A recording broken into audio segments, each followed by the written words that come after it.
Olá, queridas irmãs, queridos irmãos, que alegria voltarmos para mais um capítulo do livro Ação e Reação. Essa obra maravilhosa, escrita pelo Espírito André Luiz, através da mediunidade de Francisco Cândido Xavier. Iniciamos hoje o capítulo 7º, que é uma continuação da cena que estava acontecendo no capítulo anterior. O ministro Sânzio está naquela reunião em que eles vão uma vez ou duas vezes por semana conversar com os espíritos que vêm lá de cima, da cidade Nosso Lar, para aquela região escura. E eles, no capítulo anterior, estavam observando os comentários das pessoas, aqueles que foram mais próximos, que puderam ouvir a palavra do ministro, depois se dirigir a ele. E agora, terminada aquela parte com a história do Antônio Olímpio, guarde este nome, guarde essa história, muito importante.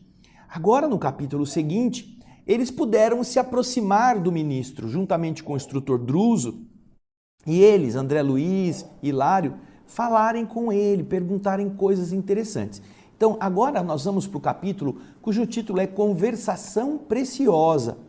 Pegue o seu livro, pegue um papel para anotações ou anote com o seu lápis no próprio livro para depois você fazer um resuminho.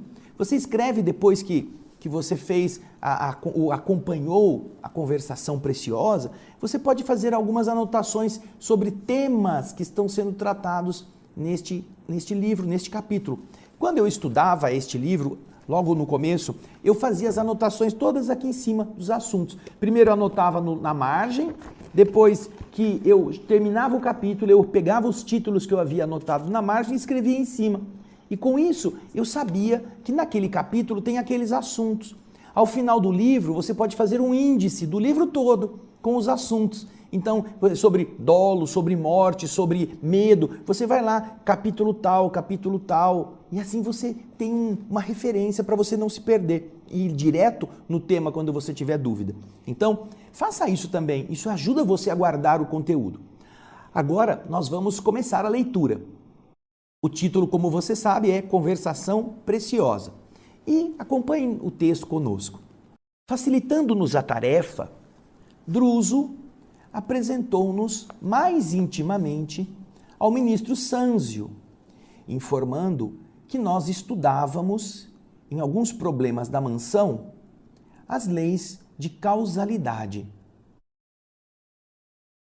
Desejando penetrar mais amplas esferas de conhecimento acerca do destino, nós indagávamos sobre a dor.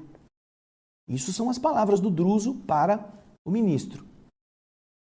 Aí André Luiz nos conta o seguinte: o grande mensageiro, como que deixou por momentos, renunciou à elevada posição hierárquica que lhe marcava, que lhe quadrava a personalidade distinta, e tanto pelo olhar, quanto pela inflexão da voz, parecia agora mais particularmente associado a nós, mostrando-se mais à vontade. Você vê aí que essa autoridade moral não quer dizer afastamento, não é mesmo? Você percebe, e isso é importante, você percebe que os espíritos que já têm uma capacidade evolutiva acelerada, aumentada pelo seu próprio esforço, eles não se colocam intocáveis, intangíveis. Só os medíocres fazem isso.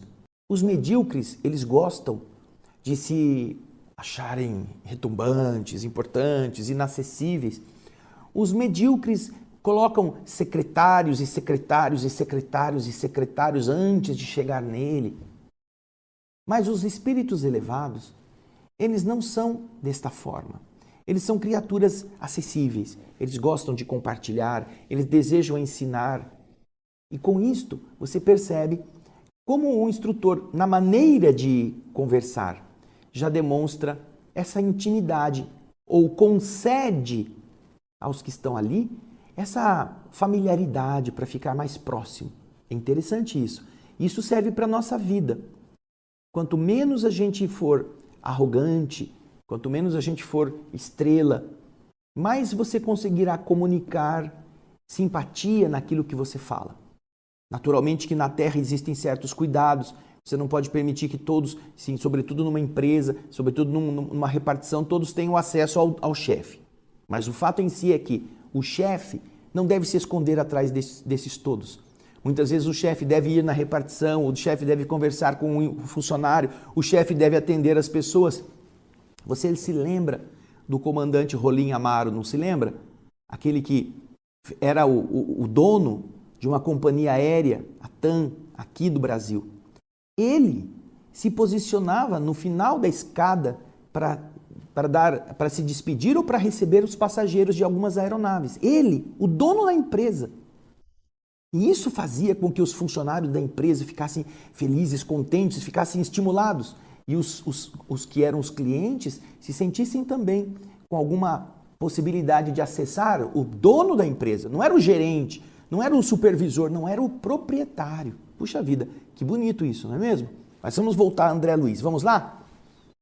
Aí o instrutor começa, o ministro Sanzio começa, a dor, sim, a dor, disse ele, compadecido, como se ele perscrutasse, se ele investigasse, transcendente questão nos escaninhos da própria alma, dentro dele próprio, e fitando-nos, a olhar para nós, a Hilário e a mim, com inesperada ternura, ele disse, quase doce, sabe, eu a estudo igualmente, meus filhos. Sou humilde funcionário dos abismos. Trago comigo a penúria e a desolação de muitos. Conheço irmãos nossos, portadores das marcas, dos estigmas de cruéis padecimentos, que se encontram animalizados há séculos nestes despenhadeiros infernais. Entretanto, cruzando as trevas densas, embora esse enigma da dor me dilacere o coração, eu nunca encontrei criatura alguma esquecida pela bondade divina. Nunca. Em todos os lugares por onde eu andei, onde eu estive indo em busca daqueles que sofrem, eu sempre encontrei a presença da bondade de Deus. Aí André diz o seguinte, olha só, registrando-lhe a palavra amorosa e sábia, um inexprimível sentimento me invadiu a alma toda. Eu não poderia exprimir esse sentimento. Até ali, ainda que de maneira ligeira, de maneira rápida, eu havia convivido com numerosos instrutores.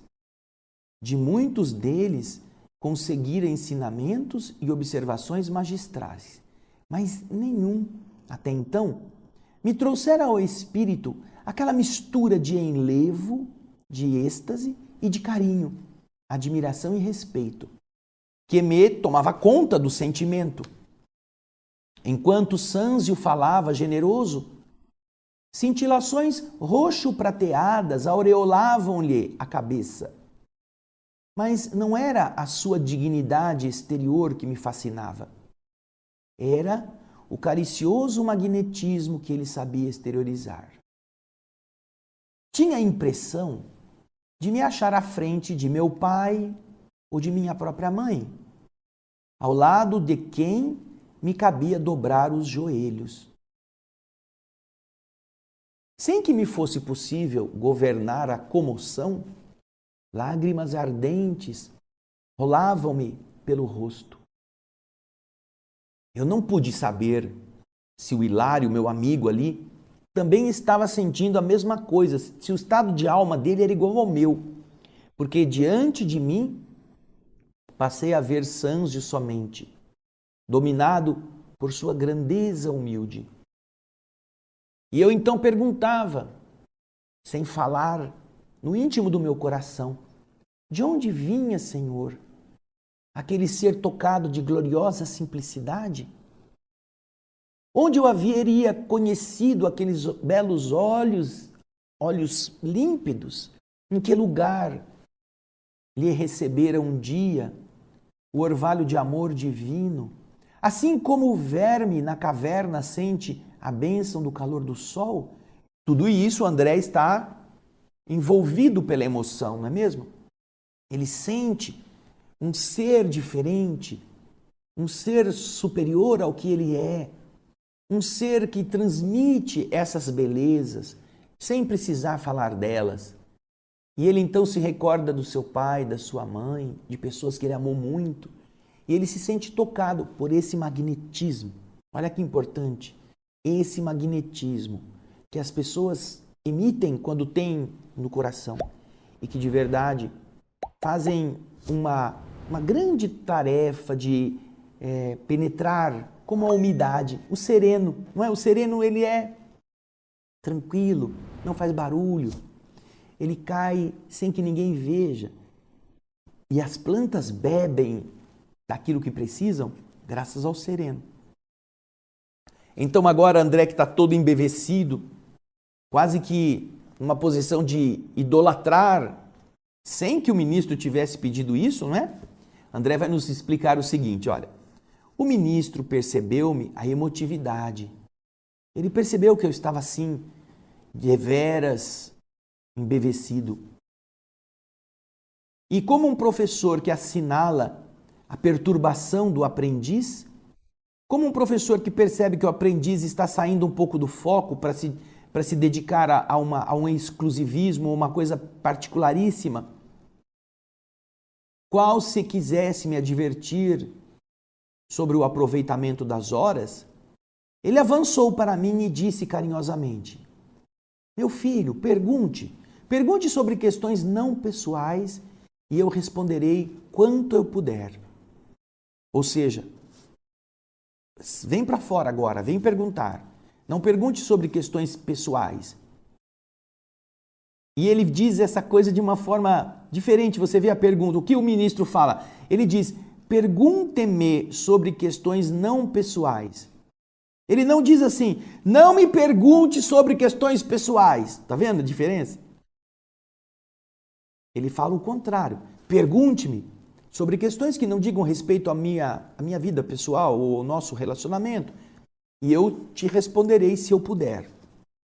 Eu então, diz André, percebi nele a nobre intenção e eu procurei me dominar. Então, comovido, procurando esquecer os meus próprios sentimentos, eu perguntei, grande benfeitor, podemos ouvi-lo de algum modo acerca do karma? Karma. Esse é o primeiro tema sobre o qual o ministro vai falar, é o karma. Aí, você que está me vendo, você já pode escrever lá, karma. O que é o karma?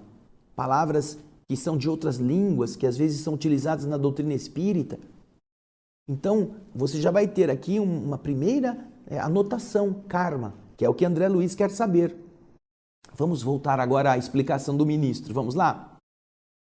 Sanzio retomou a posição que lhe era habitual junto ao espelho cristalino e ponderou. Sim, o karma. Uma expressão que é muito comum entre os hindus, que em sânscrito quer dizer ação, que a rigor designa causa e efeito, uma vez que toda a ação ou movimento decorre de causa ou impulsos anteriores. Para nós, vai expressar a conta de cada um, englobando créditos e débitos que, em particular, nos digam respeito. Por isso mesmo, a conta dessa natureza.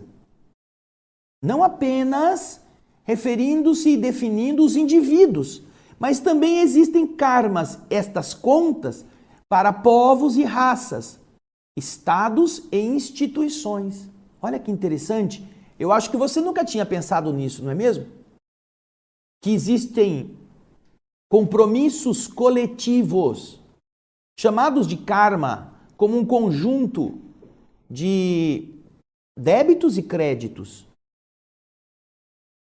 E que não apenas no indivíduo define os próximos passos na sua existência, mas também em povos e raças, estados e instituições. eles também se responsabilizam pelas ações que coletivamente adotam e são responsáveis pelo ressarcimento quando estas ações são nocivas. Precisam passar por dramas, por circunstâncias aflitivas. Em uma recente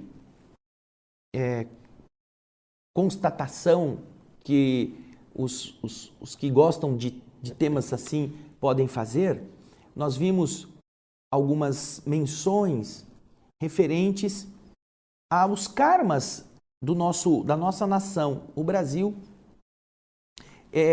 Até mesmo uma fala, se não me engano, de Edivaldo Pereira Franco, em que ele explica que a nossa nação não tem karmas, porque nós somos um povo jovem, diferente da Europa, onde os karmas, as guerras, as revoluções marcam, né, as histórias de todos aqueles povos. E que o nosso karma estava restrito a uma ligação com a Guerra do Paraguai, naquele processo de defesa contra o ditador paraguaio e que produziu muito sofrimento. E que, nesse caso, a responsabilidade kármica do Brasil, ela foi resgatada, teria sido resgatada com a construção da represa de Itaipu, que gera energia praticamente para todo o Paraguai e que também fornece do excedente para o Brasil uma cota de investimento que o Brasil envia para ajudar o Paraguai a sua construção social. Então você observa que, como nação, o karma da nossa nação estava pendente de ser reajustado. E assim acontece com povos, com instituições, com raças, no bem e no mal. Veja que legal. Não é só o indivíduo que tem karma. Todos os nossos agrupamentos também vão construir esse mesmo conjunto de responsabilidades. Aí continua o ministro falando.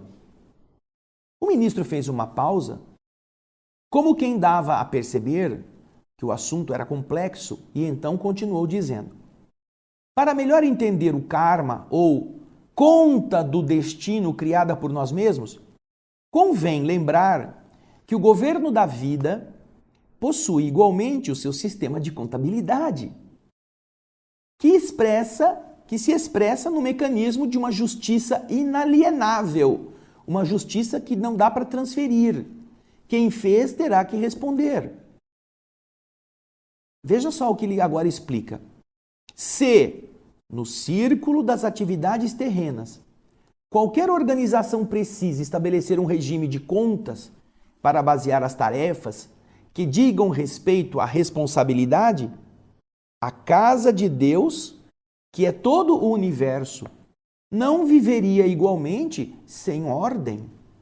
Uma casa humana, na família humana, você tem a sua moradia, você tem que administrá-la.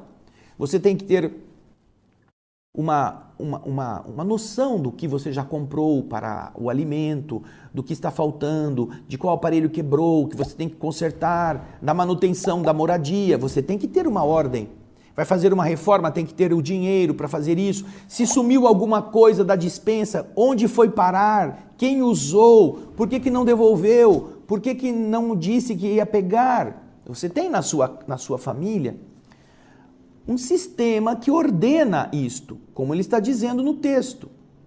Se, no círculo das atividades terrenas, qualquer organização precisa estabelecer um regime de contas para basear as tarefas que digam respeito à responsabilidade, a casa de Deus, que é todo o universo, não viveria igualmente sem ordem. A administração divina, por isso mesmo, dispõe de sábios departamentos para relacionar, comandar e engrandecer a vida. Essa vida cósmica. Olha lá, relacionar, conservar, comandar e engrandecer a vida cósmica. Tudo pautando sob a magnanimidade do mais amplo amor e da mais criteriosa justiça. Nas sublimadas regiões celestes de cada orbe, entregue à inteligência e à razão, ao trabalho e ao progresso dos filhos de Deus, brilham. Olha só, outra revelação aqui. Você vê que em cada orbe, onde há a inteligência já desenvolvida, porque existem orbes em que ainda não existe vida inteligente plena, mas em cada orbe que já está abrigando filhos com a capacidade intelectual, ele já possui o quê? Já possui também regiões superiores, dimensões superiores, onde fulguram gênios angélicos. Nas sublimadas regiões celestes de cada orbe. Olha, cada orbe, hein? Cada planeta que estiver entregue à inteligência e à razão, e aí ao trabalho e ao progresso dos filhos de Deus. Por quê? Porque é através do trabalho, do progresso, da inteligência que o espírito melhora ou que ele faz burradas. Então é preciso haver o quê? Um controle. O que acontece nesses orbes? Brilham os gênios angélicos encarregados do rendimento e da beleza, do aprimoramento e da ascensão dessa obra excelsa, com ministérios apropriados, a concessão de empréstimos e moratórias, créditos especiais e recursos extraordinários a todos os espíritos encarnados ou desencarnados que os mereçam, em função dos serviços referentes ao bem eterno. E nas regiões atormentadas como esta, que aí ele está se referindo àquela zona em que eles estão, nas regiões atormentadas como esta, varridas por ciclones de dor regenerativa, temos os poderes competentes para promover a cobrança e a fiscalização, o reajustamento e a recuperação de quantos se fazem devedores complicados ante a justiça divina. Poderes que têm a função de purificar os caminhos evolutivos e delimitar, circunscrever as manifestações do mal. As religiões na Terra, por causa disso, procederam acertadamente ao localizarem o céu nas esferas superiores e situarem o inferno nas zonas inferiores, porque nas primeiras, lá no céu, encontramos a crescente glorificação do universo. E nas segundas, no inferno, encontramos a purgação e a regeneração indispensáveis à vida, para que a vida se purifique, se acrisole e se eleve no fulgor do brilho dos céus, no fulgor das alturas. É preciso sair de baixo e ir para cima. É preciso deixar o abismo e subir a montanha. Então você observa que interessante. Os mundos onde já existam espíritos no grau evolutivo do raciocínio, da inteligência, e por causa disso, do trabalho e dessas realizações que os tornem mais capacitados, existem dimensões superiores que se dedicam a estimular estes seres, a fazê-los melhorar, a embelezar o mundo, a fazer com que eles também queiram transformar suas vidas nessa beleza superior. Agora, para os que estão naquelas regiões atrasadas, existem também dimensões em que a justiça, a disciplina, faça com que esses espíritos se sintam regenerados. Olha aí, a purgação, a regeneração são importantes para que, se eles entendem que a função da vida é levá-los a uma coisa melhor, precisam se corrigir nisto. Mas não para pisar neles, não para destruí-los porque eles foram maus, mas para dizer, vocês não são assim, vocês são bons, retifiquem o caminho, consertem as coisas erradas, façam de novo um novo plano para subir. Olha que bonito, não é? Aí o texto continua nos explicando. Ante o intervalo que aconteceu ali espontâneo, e reparando que o ministro se propunha a manter contato conosco, através da conversa, eu acrescentei com interesse.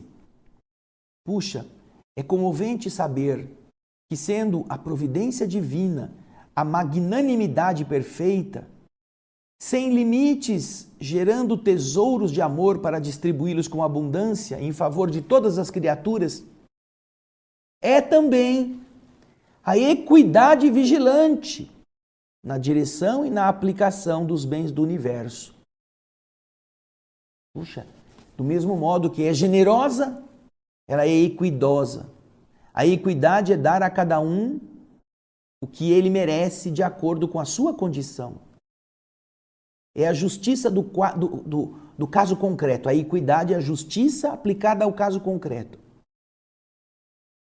Porque você trata igualmente os iguais e trata desigualmente os desiguais na exata dimensão da sua desigualdade. E então o ministro complementa ao afirmar que efetivamente não poderia ser de outro modo. Em assuntos da lei de causa e efeito, é imperioso, é quase uma ordem, é imprescindível não esquecer que todos os valores da vida, desde as mais remotas constelações à mais mínima partícula subatômica, pertencem a Deus, cujos inabordáveis desígnios podem alterar e renovar, anular ou reconstruir tudo o que está feito.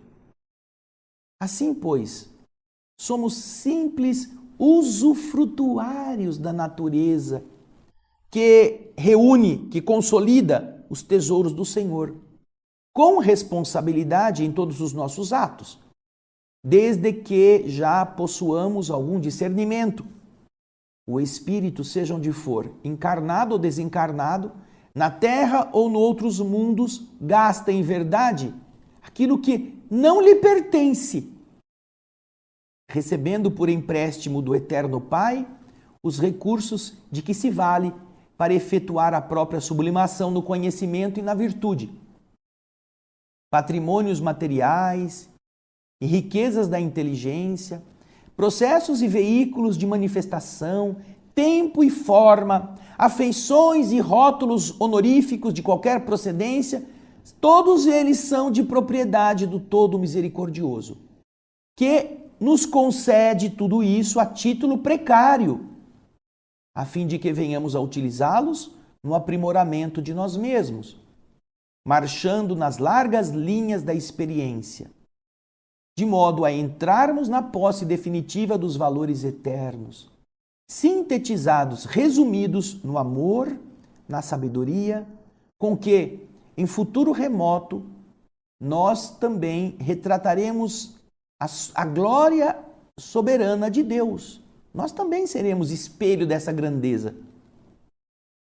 Desde o elétron aos gigantes atômicos que existem no universo, na tela cósmica, tudo constitui reservas das energias de Deus, que usamos em nosso proveito, por permissão dele, de sorte a promovermos com firmeza nossa própria elevação até a sua majestade sublime. Dessa maneira, é fácil perceber que após conquistarmos a coroa da razão, de tudo se nos pedirá contas no momento oportuno, mesmo porque não há progresso sem justiça na aferição de valores. Não há progresso sem justiça na comparação, neste colocar frente a frente os valores. Você não pode progredir cometendo injustiças. Você não pode crescer pisando nos semelhantes. Você não pode amontoar sobre o peso ou a carência que a sua ambição, que a sua volúpia de juntar pode produzir naqueles que não têm. Não há progresso sem justiça. Quando você vai aferir, vai medir os valores. Aí André diz o seguinte, olha, eu me lembrei instintivamente da nossa errada conceituação de vida na Terra. Quando nos achamos sempre dispostos a abarcar indevidamente os recursos que estão aí no nosso estágio humano em terras e casas, títulos e favores, vantagens, prerrogativas e afetos, arrastando por toda parte as algemas do mais gritante egoísmo.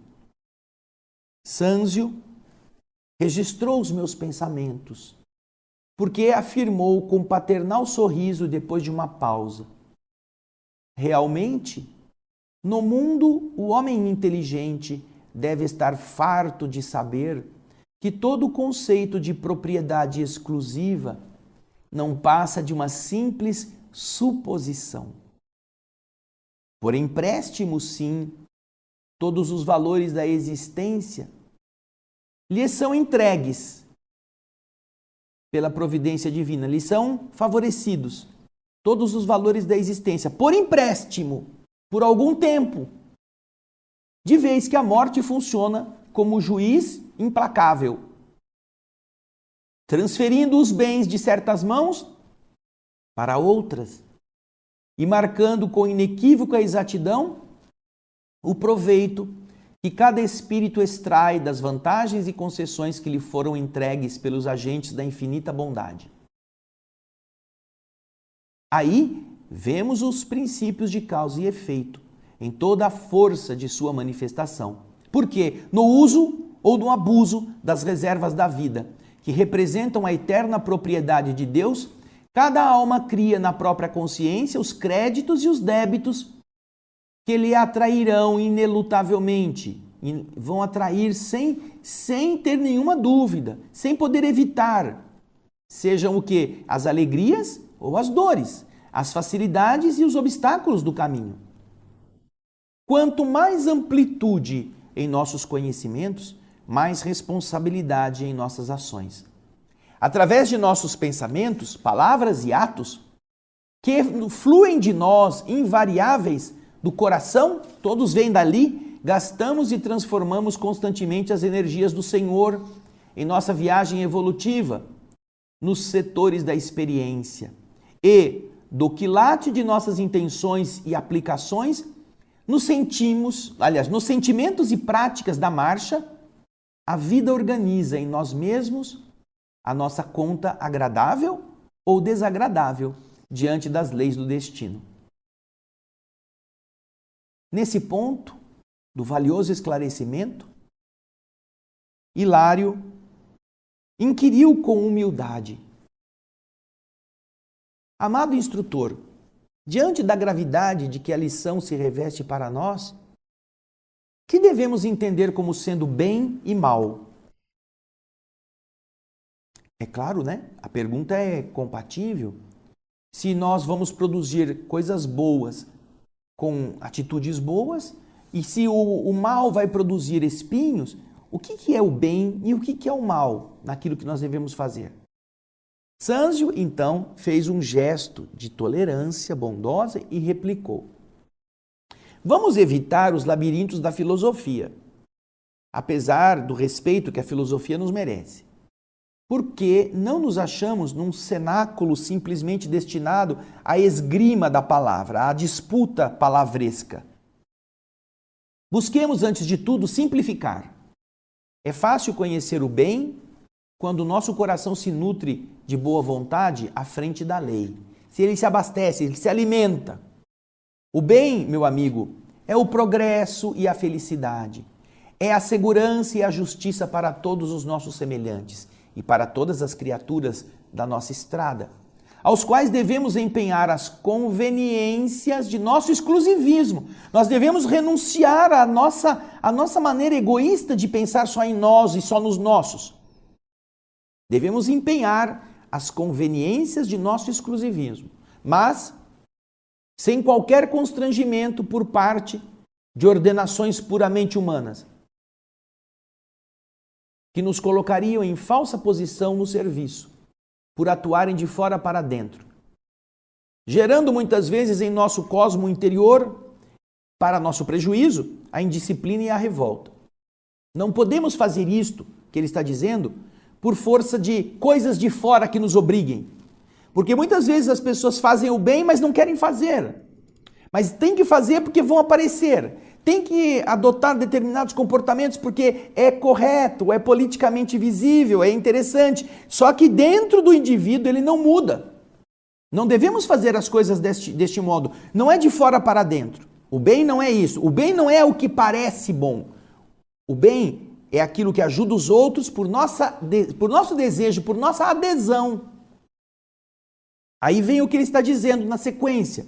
O bem será, desse modo, nossa decidida cooperação com a lei, a favor de todos. Ainda mesmo que isso nos custe a renúncia mais completa, visto, uma vez que não ignorarmos que, auxiliando a lei do Senhor e agindo de conformidade com ela, seremos por ela ajudados e sustentados no campo dos valores imperecíveis. É assim que é o bem. Não é o bem que a sociedade espera que você faça, que os parentes obrigaram você a fazer, que você se sente obrigado mesmo contra a sua vontade e você faz porque tem que fazer. Não, isso não é o bem. Não é aquele bem que o povo te aplaude, que você fez só para receber os apupos ou o reconhecimento da plateia. Isso não é o bem. O bem é aquilo que nós fazemos com renúncia de nós mesmos. E que realmente vai ajudar na cooperação em favor de todos. Isso é o bem. Já que você precisa se lembrar, diz o ministro, que nós estamos vivendo debaixo da lei do Senhor. E se nós agirmos de conformidade com ela, lá na frente ou quando nós precisarmos, ela também nos protegerá e vai nos sustentar. Isso é da lei. Não é que você precise esperar isso para fazer. Ah, se Deus me ajudar, eu vou fazer isso. Não. Olha só como como é a mente humana. Eu faço alguma coisa para que Deus depois me agrade, respondendo aquilo que eu quero, me dando o que eu desejo. Faço uma promessa. Se Deus me der, aí eu cumpro. Isso não é o bem. O bem não depende de nada. E então, depois de entendermos esse conceito, vamos para o que o ministro vai explicar sobre o mal. O mal será sempre representado por aquela triste vocação do bem unicamente para nós mesmos, que se expressa no egoísmo e na vaidade, na insensatez e no orgulho, que nos marcam a permanência nas linhas inferiores do espírito. Olha que interessante. O bem é agir em favor dos outros com sinceridade, com desprendimento. E o mal é fazermos isso com interesse. Veja só, fazermos as mesmas coisas, mas interessados em ganhar alguma coisa para nós. Nossa vaidade ser reconhecida, nós ficarmos melhor do que os outros, né? Na insensatez, no orgulho, que marcam a nossa permanência atrás.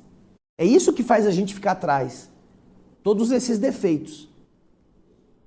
E depois de uma breve pausa, continua o ministro, dizendo: possuímos em nosso Senhor Jesus Cristo o paradigma do eterno bem sobre a terra. Tendo dado tudo de si em benefício dos outros, não hesitou em aceitar o supremo sacrifício no auxílio a todos, para que o bem de todos prevalecesse, ainda mesmo que a ele, em particular, se reservasse a incompreensão e o sofrimento, se reservassem a flagelação e a morte. Olha que interessante. Nós vamos parar por aqui nesse capítulo, porque ele é muito rico, tem muita coisa importante. Mas tão importante quanto ele será a parte 2, que você já pode ir lendo. Eu gostaria de comentar com vocês uma coisa interessante, que são os conceitos a respeito de estarmos vivendo não como o nosso patrimônio. Nós estamos vivendo com o patrimônio de Deus. Imagina que você é aquele moleque que sonhava jogar bola, mas você era pobre, você não tinha bola, você não tinha chuteira, você não tinha meia, você não tinha nada, não tinha uniforme, não tinha nada.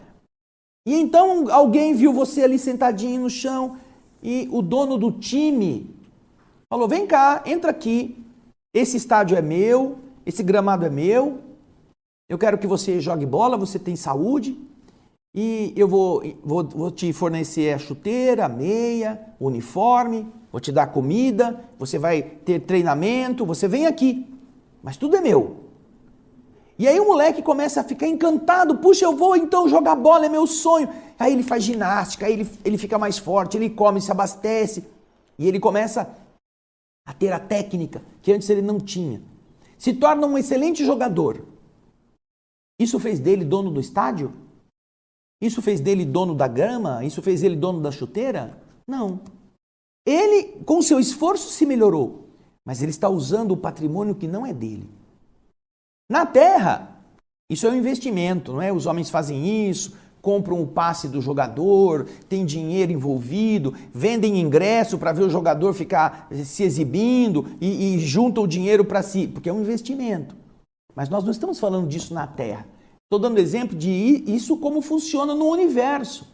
Tudo que nós fazemos, tudo que nós temos, tudo que nós somos, até mesmo a nossa capacidade, é de propriedade do dono do estádio, do dono do time. Nosso uniforme físico é criado pelo dono do time. Nossa chuteira, nossos pés, nossas pernas é escultura de Deus. Nossa capacidade de raciocinar é a ação inteligente da inteligência soberana do universo. Tudo o que nós temos não nos pertence, a não ser aquilo que a gente construa. Ser um bom jogador, grato àquele que nos deu a chance de jogar, que nos tirou lá da terra batida para nos colocar numa escola, para sermos alguém, no sonho que tínhamos. Então, veja só, veja se você está tendo na sua vida uma noção dessa natureza. Veja se você tem condições de ver o universo desta forma. E se você conseguir, tenha certeza, você terá uma outra relação com as coisas. Você não será refém de guarda-roupa, você não ficará aprisionado a gavetas, você não ficará preso em cofres, você não terá medo de expor-se por questões de perder aquilo que você já juntou. Você não se exibirá, você não mostrará a sua grandeza, você não ficará se exibindo em redes sociais como se você fosse o melhor do que os outros. Não. Você terá vergonha de ter tantas coisas boas e ser um mau atleta. Porque é isso que é a maioria. A maioria pensa que agora que está jogando, o dono do time é que tem que agradecer a ele. O dono do estádio é que tem que dizer muito obrigado, porque você agora é o grande. Não, nós somos espíritos que somos criaturas divinas. Porém, nós estamos jogando com o uniforme que Deus deu, no estádio que Deus criou, na grama que Ele mantém, comendo a comida que Ele nos fornece. Temos que ser gratos, temos que aprender a ajudar os outros que também estão vindo conosco. Não achar que somos o bom, que podemos mostrar tudo, que somos melhor que os outros, que somos indispensáveis. Não. Se você entende essa relação que ele está afirmando nesta primeira parte, a sua vida terá um outro critério. Você aprenderá a desenvolver os bens espirituais e com eles construirá uma outra vida. Mas não esqueça, nós teremos a continuação desse capítulo no próximo programa. Obrigado pela sua participação. Vai anotando, vai fazendo suas observações, vai juntando conhecimento, porque isso é que transforma a gente. Eu espero você no nosso próximo programa, quando vamos para a segunda parte do capítulo 7. Obrigado pela sua participação, pelos seus elogios, pelo compartilhamento do nosso programa com seus amigos.